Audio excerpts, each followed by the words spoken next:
Hello, everybody. Welcome to the Rotoworld Football Show. I am Patrick Daugherty, joined this NFL Trade Deadline Tuesday by Mr. Denny Carter. We're going to get to all the explosive action that's gone down as of 2:15 p.m. Eastern. Huge stuff like a Josh Dobbs pick swap. But Josh Dobbs is now in the Minnesota Vikings. Denny Carter. Some more news could break during the show. We will try to get to that. If we can't get to it today, we will get to it on Thursday's preview episode. We're going to break down Monday Night Football, where Jimmy Garoppolo retired in real time on the field. One of the more dispiriting athletic performances I've ever seen in the history of human competition. Leonard Fournette on the Bills practice squad. Matthew Stafford's hurt. Will Levis is instantly better than Ryan Tannehill. Jonathan Taylor, weirdness in Indy. Kyler Murray, weirdness in Arizona. A lot to talk about today. Denny, I talked about stunning trades. Overnight, I woke up to the news, or I didn't wake up overnight. I woke up to the overnight news that James Harden, the latest team where it might work for us, the LA Clippers.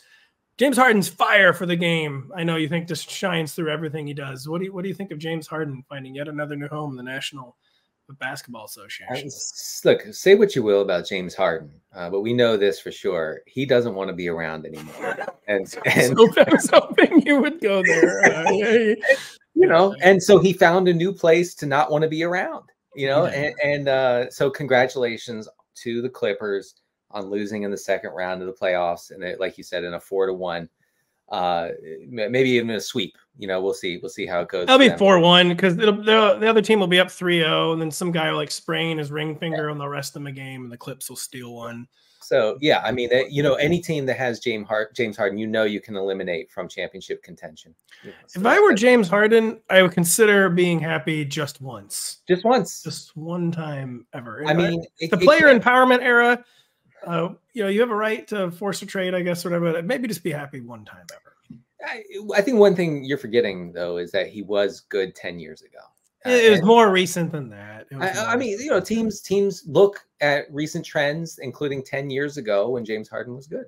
Oh, come on, man. If they could have made just one three-pointer, I believe in the 2018 Western Conference Finals, they would have defeated the Golden State Warriors. One of the more haunting games I've ever seen. Actually. I do recall that. But I actually don't. I can't think of a worse teammate than James Harden. It is hard to think. Maybe Jimmy Garoppolo. But I don't care what anyone said. Oh no, he gives to charity. Okay, that's fine. Whatever you're gonna say to boost him as a person, that's fine. But man, he's toxic for a team. Denny's heard of charity. Denny has definitely Googled charities before. I just did before the show. Sure, he's never given to one ever, but no, he has. You can't. Yeah, you can't. In Maryland, you can't count that against your taxes. Didn't even give me the shirt off his back, although not that shirt. You don't want my Halloween shirt? By the way, happy Halloween to the folks. Thank you. Do you have any costume ideas, last-second costume ideas? My kids are gravely disappointed that Daddy is not planning to dress up. Oh, come on, man. You don't have anything in storage? I think I'm going to be a St. Louis City SC soccer player. That's low T. It's about as I have a Sam Bradford Rams jersey. So put that on and say I'm going as the ghost of the St. Louis Rams. Oh, all right, there you go. The ghost of the Minnesota Vikings, Denny. Am I right? I was trying to segue. Didn't work. Well, maybe not as much now, but go ahead. Not as much now, but a lot to talk about in the post Kirk Cousins era for the Vikings. They were one of the fantasy teams of the year, even though it's Kirk Cousins. Mr. Kirk takes all the flack, but he was supporting a wide receiver 1 every week. He was supporting a top 3 tight end every week. He was supporting some ancillary players every week. He was bringing home the fantasy bacon. Yes. Real big loss. His loss is bigger than his weekly QB ranking was, if that makes sense. Like the QB 9 to 12 in any given week, but he was supporting so much more. He was producing standalone fantasy value, but he was producing so much more value for other players. He's gone. It's one of the biggest fantasy injuries that could have happened. What do you think are the knock-on effects for the Vikings offense? We'll get to the Vikings acquiring Josh Dobbs in just a second. You can maybe talk about that in this answer. But I feel like in the post-Cousins era, there's not going to be all these winners. It's going to be kind of like Hunger Games between Jordan Addison, between T.J. Hockenson, between Justin Jefferson, if he even comes back. When he comes back, the Justin Jefferson thing, that's another variable now. Like he's not going to be. He already said he wasn't going to be rushing back into Kirk. Can't imagine he's rushing Josh Dobbs now. Do you think more than one player can like maintain anywhere close to their current pace, or is it going to be like winner take all between Jordan Addison and T.J. Hockenson? Well, I would have to say it's probably going to be Hockenson just because of the kinds of targets he sees. 6 yards down the field, he catches it and falls directly to the turf. So I would say Hockenson is the lead candidate to continue being a scam for PPR purposes. Addison takes a huge hit, really quite devastating to all my fantasy teams. And as for Jefferson, I mean, look, I know Vikings fans get really upset about this, but if things really fall apart here and they lose several games in a row, I mean, why? Why would he be rushed back? Why would he come back at all? Honestly, this season, I think that there's still a chance that we don't see him. Am I off there? No, and at least not if he doesn't get paid. If he doesn't get paid, they don't extend him. Which now the Vikings are at a franchise crossroads because they have absolutely no idea who their quarterback's going to be next season. Even if they re-sign Kirk Cousins, they don't know if he's going to be ready for Week 1. Next year, he probably would be, but they have like so much soul searching to do. And no way Justin Jefferson is back after the minimum 4 games. Just absolutely no way. Yeah. No, that's not. He's going to survey the lay of the land. Maybe they'll decide that it's a good time. Part of the reset will be making Justin Jefferson the franchise player. I could see a deal happening this fall, but it's definitely within the range of outcomes that Justin Jefferson doesn't play again. But I don't know. If Justin Jefferson does get healthy, it's very hard for these competitive guys to just like sit out. Like I doubt he would sit out the rest of the year, but I don't think he'll be back in the minimum 4 games, which he's already coming up on. And it's just so many moving parts, including how I don't think Jaren Hall. I don't even think Jaren Hall is going to start Week 9. To be honest, I think they're going to just throw Josh Dobbs into the fire. Like he's done it before. I mean, who cares if he doesn't know the system? He's played NFL football before. He's not a 25-year-old 5th-round rookie out of BYU. I could be wrong there. Who do you think is going to start for the Vikings this week? Josh Dobbs or Jaren Hall? It'll probably be Dobbs. I mean, Dobbs was thrown into the fire with the Titans last year after signing, I think, 48 hours before kickoff. He then started and he did well, if I remember correctly. So I would guess it's Dobbs. Look, Dobbs provided some fantasy value for the tight ends in Arizona, for sometimes the receivers, including Marquise Brown, including Michael Wilson. So he can facilitate, not to the level of Kirk Cousins. And you're right about Cousins. The loss is not so much, oh no, what am I going to do? I can't start Kirk Cousins anymore. The loss is his ability to distribute, to maintain a super pass heavy offense, and to boost value for Addison, for Osborne, for Hockenson, for everybody, for Jefferson when he's in there. But with that gone, it's a huge issue for, I think, everybody but Hockenson. I will say Dobbs is a fairly good outcome.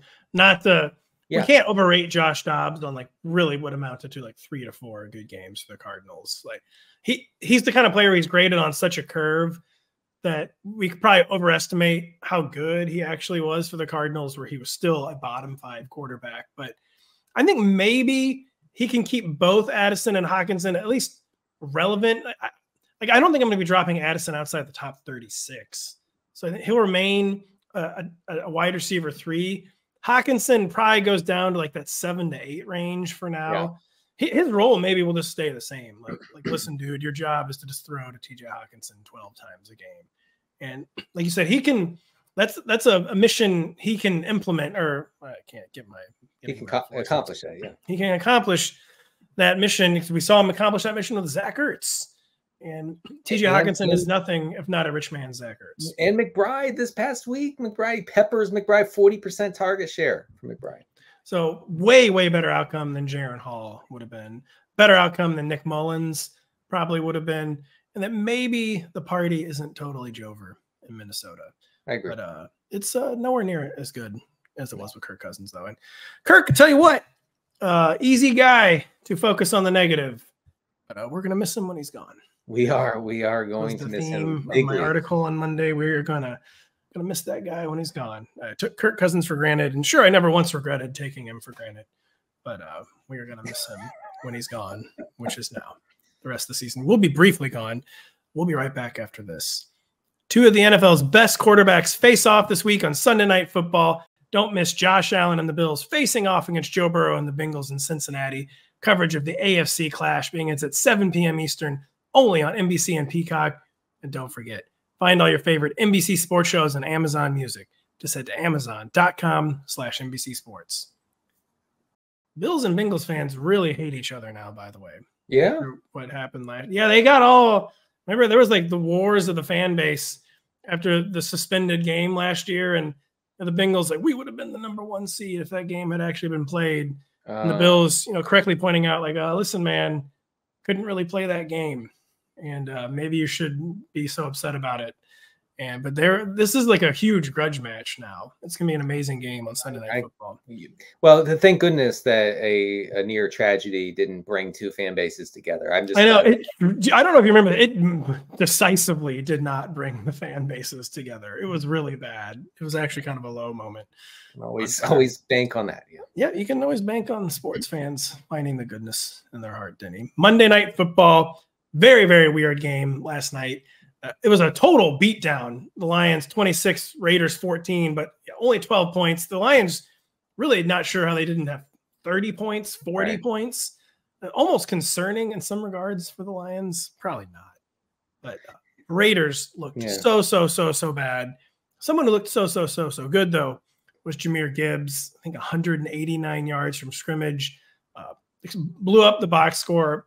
Acing the eye test. Looks so shifty, so explosive. Now they're heading on bye, though. David Montgomery will probably be back in week 10. And just what are realistic expectations for Jahmyr Gibbs going forward after his breakout, but what is a change of pace role whenever David Montgomery is healthy? Yeah. Look, I don't love to be the guy who says you got to adjust your expectations, but you got to adjust them because David Montgomery is not going to come back and, hold the proverbial clipboard for Jahmyr Gibbs.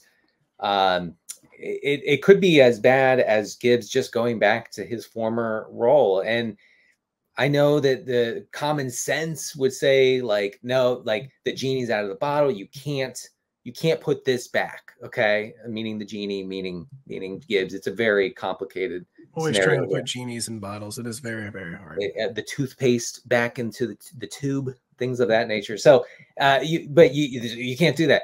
Well, Dan Campbell can do that, and I think that there's a chance that he will. So, you enjoyed Gibbs last couple of weeks. That's been awesome. But I think Montgomery will be the lead back when he returns. Montgomery, he voided injured reserve. It's quote only a ribs injury. He's got the week off. Even if he's still not 100%, he's probably going to wear, a flak jacket for week 10. And I don't know. I don't think it's going to be the total worst case scenario where it's like pure change of pace work for Jahmyr Gibbs. But there's just no way that like the high value, like short yardage touches are not going to David Montgomery. I'm sure they'll rationalize it by, well, we don't want Jahmyr Gibbs to get hurt. He's a smaller guy. He's an explosive guy. We don't want it, which I guess you could make a valid argument that he shouldn't be taking those hits. But there's no way that, like the genie's out of the bottle and David Montgomery is now the 1B. And I think David Montgomery still, they're maybe converging more to almost 50-50 status, but I do think David Montgomery will still be the 1A against the Chargers in week 10. And Jahmyr Gibbs will be an enhanced 1B. And by the way, Jahmyr Gibbs over the last 2 weeks, leading the league in yards after contact per rush. So really, really has been quite good. So Jahmyr Gibbs aced the eye test. Jimmy Garoppolo, man. I mean, probably the worst quarterback performance I've seen all year by an established quarterback, like throwing out like the Tyson Bagent. So the Tyson Bagent has been better than Jimmy Garoppolo was last night. But amongst like established, like paid starting quarterbacks, you can't really be worse than what Jimmy Garoppolo was last night. And maybe he's not healthy, but seemed totally disinterested in playing quarterback. 10 completions, 1 completion to Davante Adams for 11 yards, 1 completion for 19 yards to Jacoby Myers. The game's on the line, and he basically was just standing there taking sacks. Yeah. Almost like Tom Savage for the Texans back in the day. Like just took the snap, kind of like ambled backwards and was like, all right, just like he's like letting the waves take him. just hit me. The wildfire overcomes. So just take me, man. I'm done. Just take me. And it really was something shockingly pathetic. Bad enough to be like, what? It's just, I mean, it was probably not an answer. Like, what do we do with Davante Adams? What do we do with Josh Jacobs? What do we do with Jacoby? Is Jacoby Myers still startable? Yeah. Is Davante Adams, can he possibly remain in the top 12? What do you say about the Raiders offense? I think it would be good if they could have a dog level transplant for Jimmy Garoppolo. Take maybe some of Davante Adams' dog and give it to Jimmy Garoppolo, because we're seeing very little dog. So I actually looked up the week 8 kind of advanced quarterback stats. And Garoppolo was 34th out of 35 qualifying quarterbacks in completion rate over expected, minus 17.5%. I just needed to share this with the folks. Tommy DeVito in relief was 35th overall out of 35 quarterbacks, minus 48%. He was 48% under his expected completion rate. So anyway, I had to share that. But yeah, Garoppolo, I think, has reached the level where there is concern for Myers and Adams. And that's weird to say, because this is such a tightly condensed passing offense. Everything goes to these two guys, to Myers and Adams. In fact, they're tied for the NFL lead in green zone targets. They each have 9. No one else has 9. They lead together. So we know where the ball's going. But the expected fantasy points are not being converted into real fantasy points. We are not being able to feed our children on what Jimmy Garoppolo is giving us. So I do think that there is concern. But what are you going to do? Like, you got to start these guys. I will say Josh McDaniels kind of left the door ajar to benching Jimmy Garoppolo, and they would undoubtedly spin it as health related, and maybe it actually is health because the guy just wasn't moving. He just didn't seem interested in moving against the Lions.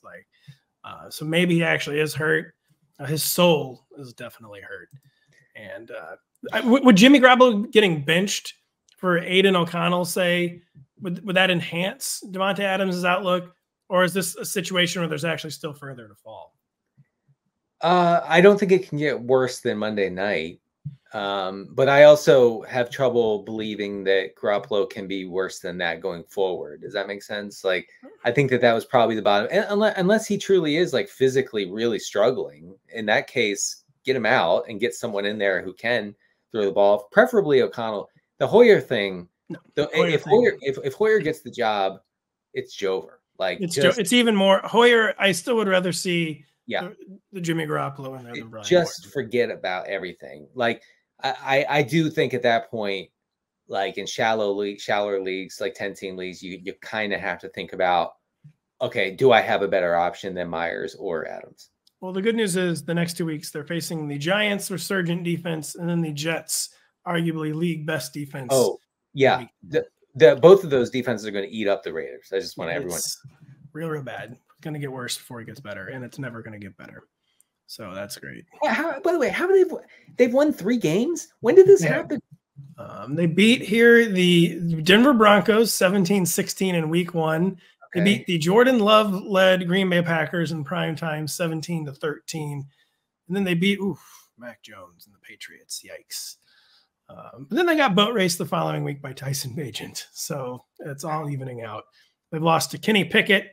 They got annihilated by Josh Allen. So anyway, real fun team to follow, I'm sure, if you're a fan of them. Yeah, I will say from a fantasy perspective, you are starting everyone against the Raiders.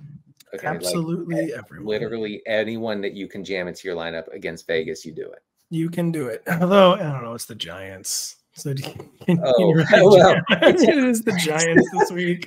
In that case, you look for other options. Well, so are you comfortable streaming Daniel Jones this week? I don't know if you've looked at the quarterback rankings, but the quarterback rankings, decisions will be being made this week. There's going to be big brain decisions being made at quarterback. Right. Because there's maybe 8 or 9 at most viable quarterbacks. And so just real quick on this Raiders talk, I'm going to take you here. Would you start Daniel Jones against the Las Vegas Raiders or Bryce Young against the Indianapolis Colts? Your favorite Bryce Young. Bryce Young. Really? Bryce Young. Wow. Baker Mayfield against the Houston Texans or Daniel Jones? I would start Baker as if he's Tom Brady over Daniel Jones. Okay, so I'm assuming you'd start Will Levis then over Daniel Jones. Yes. If you suited up for the Titans, I would start you over Daniel Jones. Fair enough. Yeah, Daniel Jones, he might need a dog level transplant as well. Listen, the whole Daniel Jones thing, that is a franchise killer. Yeah. And you said it. You said it, not me. I silently agreed. Now verbally agreed. The franchise killer. Leonard Fournette now, the newest Buffalo Bill. He's only on the practice squad. He'll probably get elevated or whatever the nomenclature was. They absolutely will not give James Cook more touches, no matter what. He's getting 13 to 15 carries and catching 2 to 3 passes. Latavius Murray has predictably run his course. Damian Harris never even got on the track, basically. Do you think Leonard Fournette is going to be the Bills' number 2 running back? And could he be a problem for James Cook, so on and so forth? How do you evaluate Lenny in Buffalo? Yeah, I know all of our big-brained best ball bro friends are thriving now with Leonard Fournette. Finally, they are thriving. You know, it's a great thing for them. Probably, I mean, I'm not discounting the possibility that Fournette could sort of earn the trust. Look, coaches seem to really, really love Uncle Lenny. Okay. Like he's a reliable guy for whatever his failings are, his shortcomings. Coaches tend to overlook that. He tends to get playing time. He's a good pass catcher. He was a PPR slot machine last year or his entire time in Tampa, honestly. So I'm not discounting that. I will say James Cook has played well enough to have the role right now, but Fournette should be rostered in 12-team leagues, I think. I just don't know why the Bills do not expand James Cook's role. Yeah, I don't either.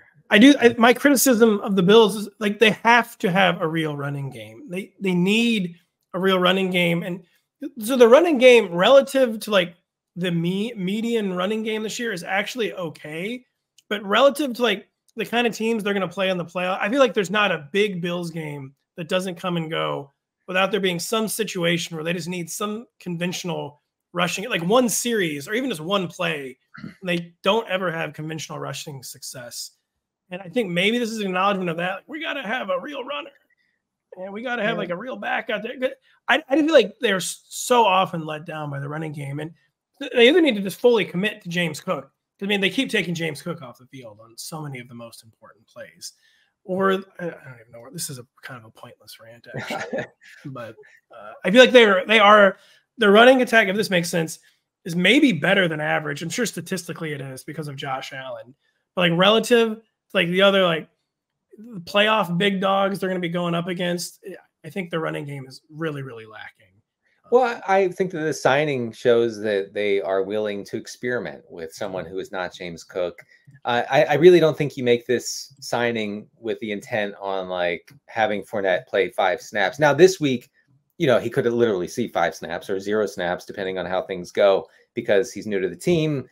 You know, Lenny has a history of needing a ramp up period after some time off. So it could be later in the season. It could be a month from now where he's actually useful for fantasy purposes, but I'm not discounting it. Yeah, I can't ever count out Lenny. It's always going to be, I think the Bills just need to do what they did with Devin Singletary last year and just commit to James Cook. Just see what happens with the young man. Like, who cares what you think his role is or should be? They need to go full Devin Singletary, James Cook, but they will never quote go full Devin Singletary with James Cook. Matthew Stafford, we're waiting for clarity on his thumb injury. It's the he could play Friday, he could practice Friday, or he could be out 6 weeks. Sean McVay is competitive advantaging really, really hard with Matthew Stafford's thumb injury. They tried to sign John Wolford, then in extremely down bad fashion, he decided to remain with the Bucs. Real bad stuff, grim stuff for the Rams. Yeah. This is kind of like Kirk Cousins light, where Matthew Stafford was not producing fantasy value for himself, but supporting a lot of fantasy options out there. The Rams have the Packers this week, then they're bye in week 10. Even if it's just one game without Matthew Stafford, like how bad is this for the Rams offense? Like, can Puka Nacua remain in the top 24, essentially, if Matthew Stafford misses a game? with Brett Rippon under center. Is that what you're saying? Rippon. Yes. I'm gonna say no. Man. Yeah, I actually, one thing that I feel like the mainstream media is not talking about, so we at NBC, but we'll talk about this. The Rams are 20th in pass rate over expected. Okay, that has dropped precipitously since week 2 or 3. Okay, like it's a lot of courage trying to say that word live on air. By the way, yeah, I said it beautifully. You did. Precipitously. I can't say it. I just don't even try to say it on the podcast. So there you go. I took a chance. Yeah, I mean, you look at recent games, minus 3%, pass rate over expected, minus 0%. So, I think that trend, a backup quarterback being in, we could see a very, very conservative Rams offense, and maybe rightfully so. It's huge. It's a huge issue for Nacua and Cooper Kupp. I will say I think Rippon targeted Kupp on 50% of his throws last week. So that is something to kind of file away. And that is, I think, the real big problem for Puka Nacua. Like Matthew Stafford is a veteran. He's good enough where he can walk and chew gum at the same time and basically spread targets between two really good players. Where the classic backup quarterback thing, they always got to lock on to somebody. And as good as Puka Nacua has been, I don't know why it would be Puka Nacua over Cooper Kupp. And Cooper Kupp's target share, I think, will go up without Matthew. I mean, it's hard for it to go up. I think it will go up without Matthew Stafford. And then Puka just is in trouble. And I also, even though the Rams' running game has gotten worse, I feel like now Sean McVay is kind of behaving as if, like, listen, these guys are all replacement level or sub-replacement level, but he's behaving as if he has, like, infinite running back touches at his disposal now. Yeah. What, just give 15 to Darrell Henderson this half, 15 to Royce Freeman this half. Maybe Zach Evans will actually play this weekend. We'll give him 8 to 10. Where Puka, even if 4 teams on bye, will probably be outside the top 24 for me. It's a really tough break. Really tough break for Puka Nacua for sure. By the way, we do have some breaking news here. Chase Young dealt to the 49ers about 20 minutes before the trade deadline. It's actually an hour and 20 minutes for the trade. An hour and 20 minutes. That's right. That's all right. What are the Commanders doing? So they're not going to try at all. Well, so I actually do think there is some, fantasy fallout, to use a torture term. No, there is. Yeah, lay it on us for this. So the Commanders, they dealt Montez Sweat to the Bears for 2nd round pick. And then they deal Young to the Niners. I think that defense is going to be quite bad. Okay, it's already bad. Right. Even with Sweat and Young, they are bad. They have nothing in the secondary. Nothing. I mean, they have a bottom 5 secondary generously. Now they have no pass rush, basically. I think that this could be a team that you pick on from fantasy for fantasy purposes. Okay, so like this week, maybe the Patriots have a slightly better matchup than you think. And then also it probably will force Sam Howell and the offense to be super pass heavy, continue to be super pass heavy, I should say.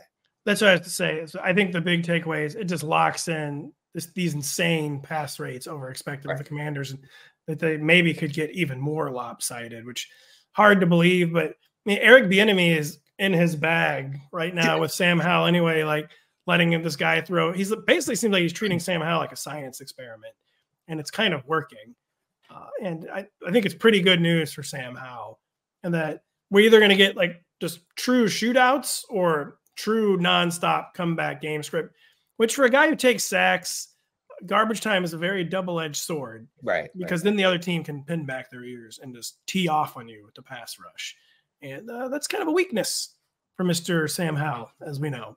But so it could be like careful what you wish for. Yeah. But the passing, they're going to be passing a lot every week. And I think that volume going forward will be very good, obviously, primarily for Terry McLaurin, but could also trickle down to guys like Dotson, like Logan Thomas. Logan Thomas is out there just being a PPR scam. No one's noticing. I started him in one league last week. I look at the scoreboard. Oh, he scored 17 points. What do you know?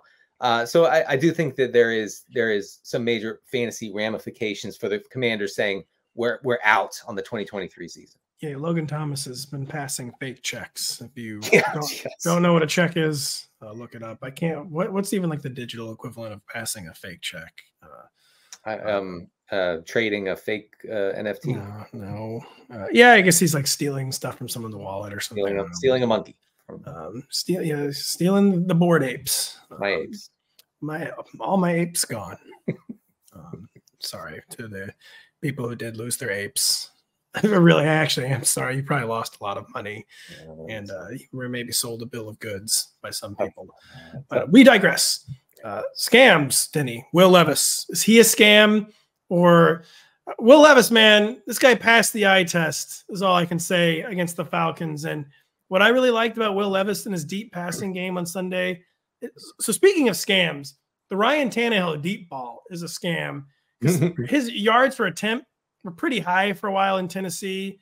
Like he would hit deep balls, but it was always with like the most elaborate play fake or most methodical play action you ever see. Not true deep passing. No. It was like 4 fakes and a triple reverse toss back to Tannehill. That's what it would take. Levis is just dropping back and throwing the ball deep like he's like John Elway or Dan Marino in 1992, like actually throwing the ball deep. Levis is fading away, throwing it 45 yards in the air. Yes. He does not care how high. The safeties are not too damn high for Will Levis, especially with his shoulder. He did 2 amazing, like Ben Roethlisberger type shoulder fakes. Those are good. He was doing like all sorts of stuff with his eyes and shoulders. And the safeties were not too damn high. He can actually throw the ball deep. If Will Levis looks even remotely good against the Steelers, do you think there's any chance we see Ryan Tannehill again this season? I don't. And but you have to be prepared for Mike Vrabel to say, yes, Ryan's a starter. Ryan's a starter. He's going to say 150 times until it's time for Ryan to start, and he's not going to start. I call him Ryan. All of a sudden, the ankle sprain will be much higher when it's time to announce him as the starter. Exactly. I do want to say, though, that Will Levis's production last week, I'm not calling it fluky. I am calling it, I'll say volatile. Okay, it's full of variance because, folks, he threw over 20 yards in the air on almost 30% of his pass attempts last week. Okay, that led. It was 1992. It was 1977 with Will Levis, like stuff that just doesn't happen in the modern NFL. So that was eight of his 28 attempts were over 20 yards downfield. He completed 3 for 141 and 3 touchdowns. Okay, so it really worked out. And in that kind of deep passing should be good for fantasy for somebody. I don't know if it's going to be very predictable. I think there will be very frustrating weeks unless his passing profile changes in the coming weeks, and it could. It's almost as if teams should get over the idea that the only efficient passing is short passes where you're guaranteed a 4-yard completion. Or maybe you should throw over 20 yards 10 times and then complete 3 of them and have 3 field flipping plays and actual big plays. And that maybe you've lulled yourself into like a stupor with the short passing game. I do think that's happening. I think it could also be like a temper tantrum from offensive decision makers being like, okay, you're going to play too high. Well, we're going to check it down to the tight end 25 times a game. How do you like that? That's true. And the defenses are like, fine, yeah, that's good.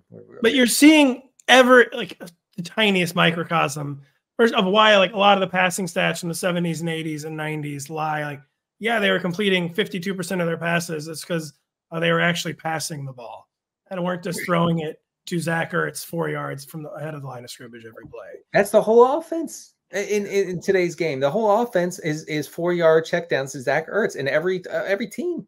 You want to hear the most boomer rant for me imaginable? I do think it's funny. Like I feel like 2 or 3 times a year, like Zoom or Twitter is like pulls up John Elway's Pro Football Reference. Like he was bad. Like what the hell? What the hell are these stats? No, I'm serious. Like. He was terrible. He wasn't efficient. He barely had more time. Like, yeah, dude, it's like the game was totally different. Yeah, it really was. It really was. I mean, I'm no Troy Aikman apologist, but that game was very different in the early 90s. And yes, Zoomers like once a week decide Troy Aikman was bad. I mean, his stats stink. I understand. He looks like a plumber if you look at the stats. But it was a way tougher environment for quarterbacks. Way tougher. Like you could hit them. Okay, you could hit them. Yes. I mean, you could hit the crap out of them. Like there was no limitations. Like you guys could actually pick you up. Look at Jim McMahon.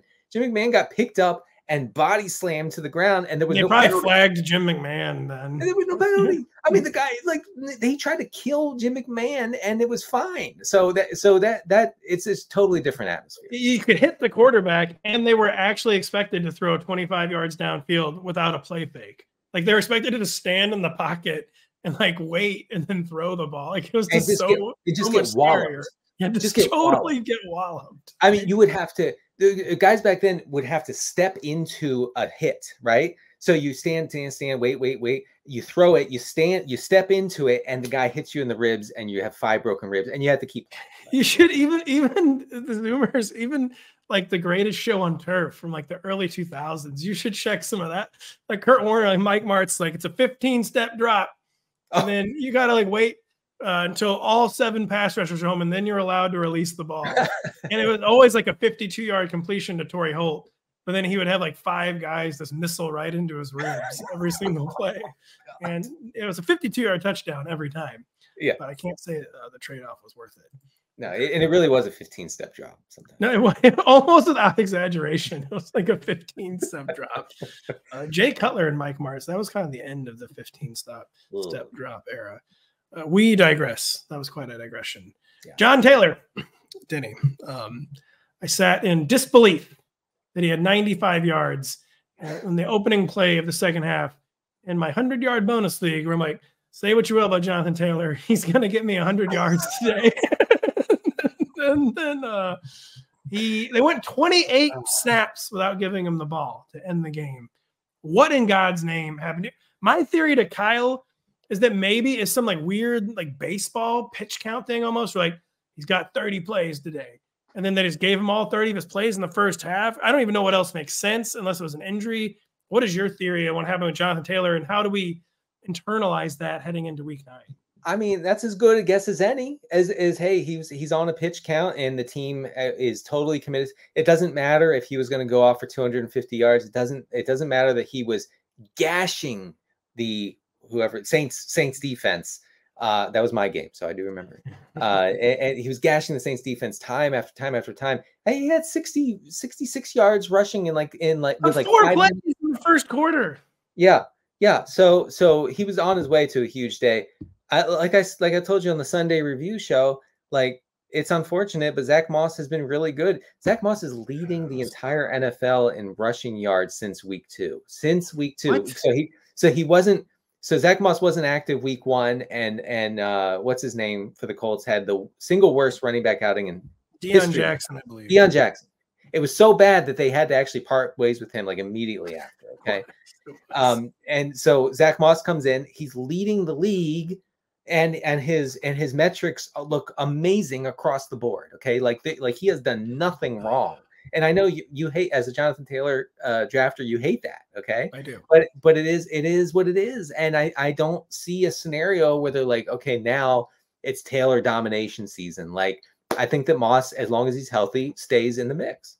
He just got one of those new temporary Twitter handles. Zach Moss did nothing wrong. I do think Taylor, famous last words, I still just don't see how the role doesn't continue to grow. The package doesn't grow.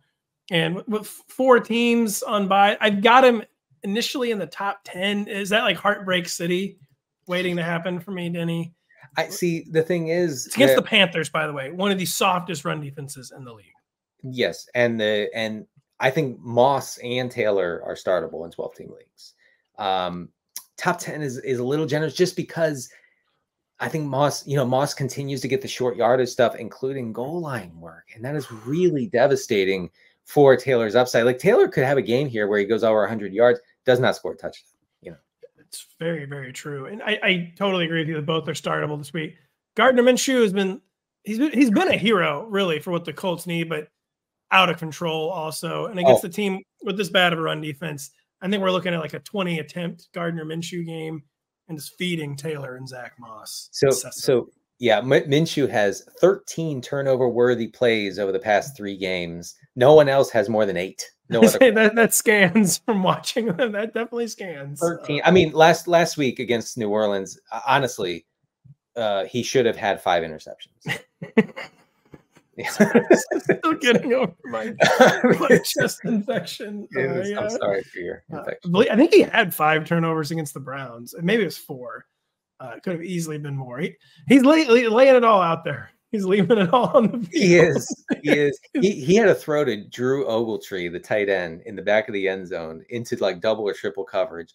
That honestly, there are maybe 3 other quarterbacks in the league who would attempt that throw. Okay. And all of them have double the arm strength that Gardner Minshew has. Okay. Like it's Josh Allen, it's Mahomes, it's Herbert. That's about it. Like those are the only 3 guys who would try that throw. And Minshew is like, I'm doing it. Screw it. He's exuding major second team All-Pro in 1991 energy, where like you pull up his Pro Football Reference, like Gardner Minshew had 22 touchdowns and 19 interceptions, and he was a second team All-Pro in 1991. Like what was going on back then? Yeah, that sounds right. He's just playing the game like it was meant to be played. The Cardinals, they traded Josh Dobbs, Denny. Kyler Murray's practice window's over this week, so they're going to activate him.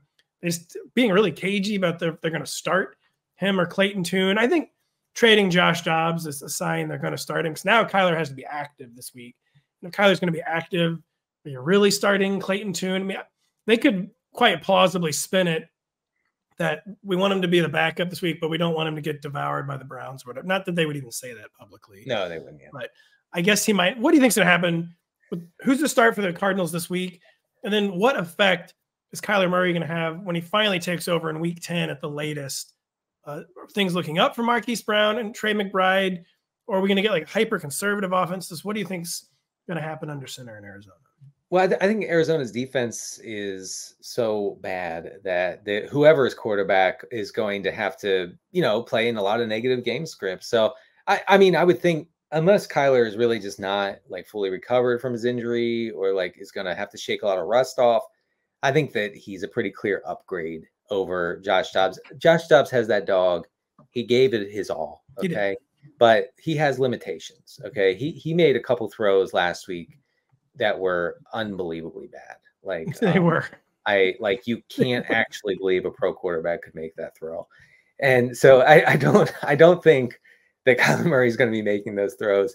And hey, Kyler likes checking down too. So it could continue to be Trey McBride season.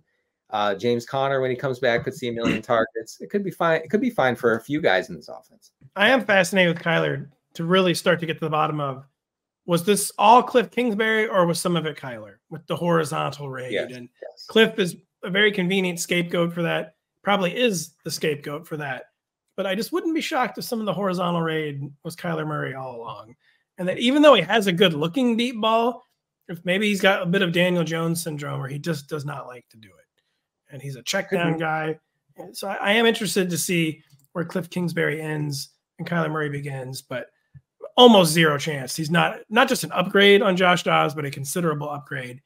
And that the target floors were nice with Josh Dobbs, but there might actually be ceiling every once in a while for Marquise Brown now. Yes. And it would be very, very nice. It could actually help us convert Marquise Brown air yards into actual yards that you can use in fantasy leagues, which would be nice. Finally have gotten a fire started in my stove with those air yards. My family to keep them warm. You just had to keep rubbing. Those keep rubbing. Michael Wilson, by the way, be really nice to see if Kyler Murray can do anything with him. I just wrote Pop Douglas on the show sheet. Kendrick Bourne out for the year with a torn ACL. Devontae Parker concussed, not doing anything. Hunter Henry not doing anything. Juju Smith-Schuster looks like he should be inactive. Like I don't even think he can like move. He looks like he should be an active or an injured reserve. It seems like a lot of targets are coming Pop Douglas's way. Yeah. 7 in week 8, his most since week 1. I mean, he's a really small guy. Can we get excited about Pop Douglas basically in this Patriots offense? So, yeah, I mean, I think you can. By the way, his name is Demario Douglas for those unfamiliar with a deep league stash like Douglas. But anyway, he led the team last week with an 85% route rate. Lots of short targets. His average depth of target was 7. Like you said, led in targets, led in receptions.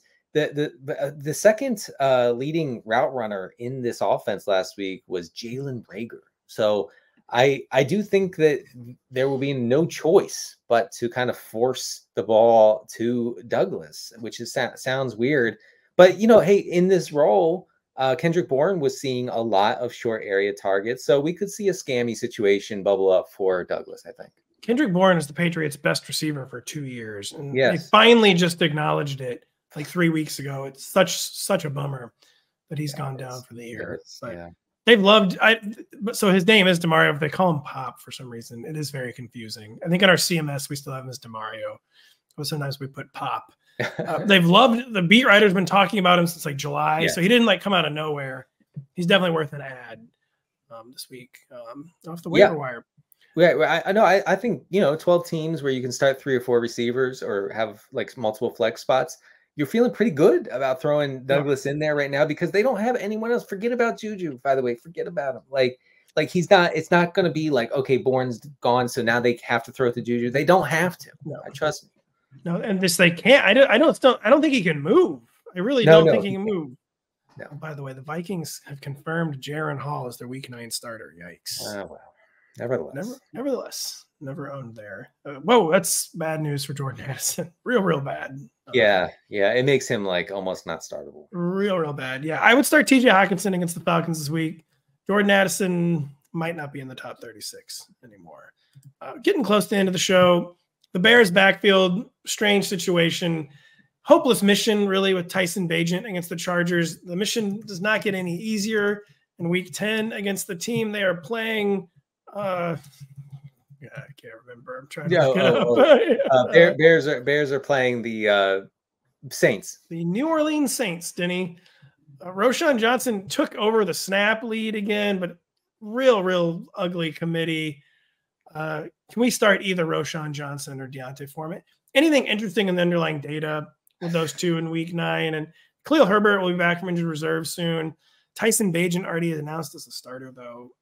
Any of these guys? Well, honestly, this is more of a 3-way committee, backfield committee, than it is a 2-way because Darrington Evans is in the mix here. If you look at the route running data from last week against the Chargers, you have Roschon at 30% of the routes, Darrington Evans at 21%, and Deontay Foreman at 18%. They split up a nice role. Honestly, they split up 10 targets among them. So if you could concentrate all that into one, it would be nice, but we don't have that. I honestly, the way that the Bears offense operates, the likelihood that they'll be chasing points again, I think that you can fade this backfield for now because nobody is going to get a fantasy viable workload. Yeah, I think you just laid it out perfectly. Where they're both in like that RB, like kind of like Netherland of like 28 to not Netherland, but Netherworld. Anyway, they're in kind of no man's land, like the RB 30 to 40 range. And you can tie a break against these Bears running backs for all the reasons you just laid out. Very last player I wanted to ask you about. 3 straight weeks of Rashee Rice of at least 4 catches for 56 yards. He's getting some end zone looks. He's popping a big play every week.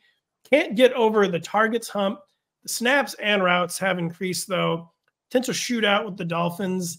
Do we see a next step coming for Rashee Rice or just more of the same for Rashee Rice? A very trendy player people keep asking us about. So I'm actually, he's in the regression files, and I'm not sure which section I'm going to put him in because okay, like if you assume more routes, he could go off, okay? But they're just not forcing the issue there. He only ran 58% last week. He's been around 50% or lower for most of the season. So I think that it's a big assumption to say, okay, like the Chiefs will definitely bump him up to 75 or 80%. I don't know if that's going to happen. He is being targeted. He's kind of the Kadarius Toney situation. He's being targeted on 29% of his routes, which is really strong. Okay, it's right below Travis Kelce in that KC offense. So I think he's startable, but I actually don't think that he has any ceiling at all. He's I think a safe PPR play. It is frustrating because there is a scenario where the ceiling does come. Yeah, against the Chiefs, they have to keep pruning this rotation, start trying to give someone some runway to take off. But I think he just laid it out that more likely than not for now is the status quo for at least a few more weeks with Rashee Rice. Yeah, I mean, you know, you look at air yards, you know, MVS and Justin Watson are still devouring all the air yards. Sky Moore is being, Sky Moore is sort of splitting some of the underneath stuff with Rice. Rice has been way better with his opportunity, but the role is not the best, I would say. It was a jump scare when I saw Justin Watson playing in week. I was like, I thought this guy was hurt, and he's just out there not hurt as usual, and gobbling up routes, gobbling up air yards. Yeah. Very dire stuff. I mean, nothing else. No, nothing real. But he doesn't even want real stuff. To me, that's like to him, that's like his job. Yes, sir. I will do this cardio for you. He's in good shape. Make sure he is in very, very good shape. We're in good shape. The show's over. We were out of topics. Clearing my throat. But yeah, we're done for the Denny's regression files. They're dropping on Wednesday. That's right. My rankings are dropping on Thursday. Always very interested to see who's in Denny's article. We'll trade fallout on Rotoworld.com. So much injury news this week. The quarterback situation this week is just it's seriously stunning. It's not good for the league.